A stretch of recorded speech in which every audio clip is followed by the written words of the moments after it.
There's a great story about a group of passengers on an airplane waiting for it to take off when they see the pilot and co-pilot walking across the tarmac towards them. Now, both of them were wearing dark sunglasses. The pilot had a seeing eye dog, and the co-pilot was tapping a white cane to make his way. Now, they kind of chuckled as they made their way onto the airplane and into the cockpit that way. So after the announcements, they're heading down the runway. Now they're full speed, but they didn't take off. And they didn't take off. And they didn't take off. And people started to get nervous because there's this huge lake at the end of the runway. And they realized they're probably going to crash. And really, just about before they hit the lake, they all start screaming. And at the very last second, the plane lifts off, leaving all of them rather rattled. Up in the cockpit, the pilot says to his co-pilot, while still looking ahead and still wearing dark glasses, "You know, Bob, one day they're not going to scream and we're all going to die."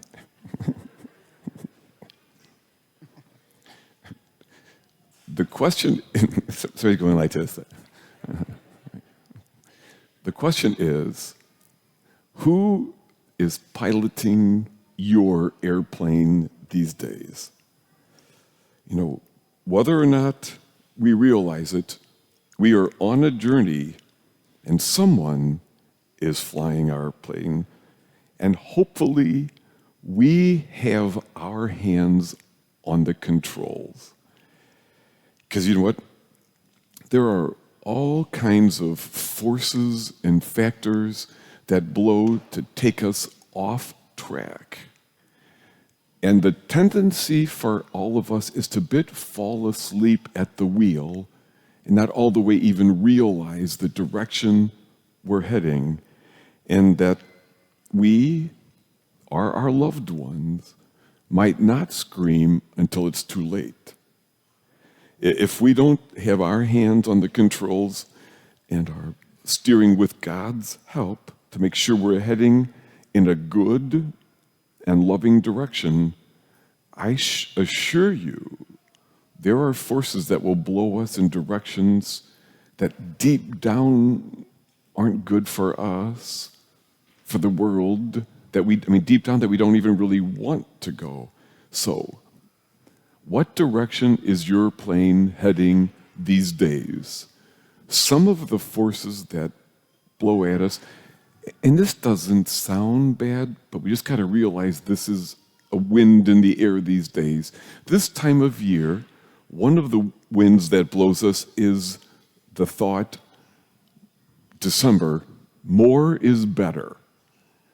We got to buy more. It's good for the economy. How else will people know that you love them? Drink more. My gosh, how else are you going to survive? And it's the holidays after all. Do more. My gosh, if you're not exhausted by the end, you might have missed out on some stuff. And then here comes Christmas and our plane lands. We're broke, we're frazzled, we missed the blessings along the way. A strong wind these days, the voices that yell, "You should be angry. You should be mad at her," or him, or what's wrong with the world is those people and what they're doing to our church, our government, our kids, or whatever. And let people know you're outraged. You should yell loudly at work, at school, and your family. Show them your anger. And then, is that really where we want to be? Some of us still carry the winds of people telling us that we're not good enough, that we should be ashamed. And after a while, even if they're gone from our lives and are not trying to blow us off into a certain direction that we don't want to go, we do it to ourselves. And we kind of give up and forget that we have reason to hold our head up. God loves us just as we are and is always inviting us to a new and greater beginning. Or what? What are the forces pushing at your airplane these days? And do you have your hands on the controls so that you're kind of aiming in the direction that you deep down most want to go. It's true that what we do not decide will usually be decided for us about that. And each of the 4 weekends of Advent, our scriptures remind us in a different way to wake up. That it takes a certain level of awareness, right? Intentionality on our part to make sure that we haven't let someone else take in control of our plane and steer us in some direction that is not really good for us or for the world. So today, then, we get this different voice, John the Baptist, who it feels like he's yelling at us with those orange flashlights they use on the runways. Go this way. Prepare the way. The Lord. Go to Jesus. That's the path to go. And he almost yells because it's just so urgent to him, because he sees what we do to ourselves and that we crash and burn in ways that we don't even want to. And it's just time again, the scriptures say, wake up.